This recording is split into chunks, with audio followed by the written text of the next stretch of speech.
magtrabaho po tayo para maipadala sa pamilya sa Pinas. Hirap po talaga ng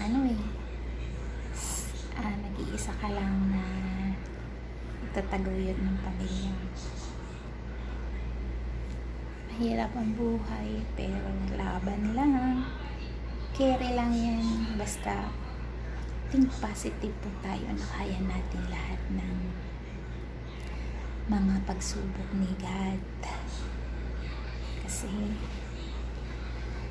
mang pagsubok daw na binibigay ni God sa atin, yun yung nagbibigay sa atin ng katatagan, kasi nakakaya natin, nakasama ang God. Kaya thank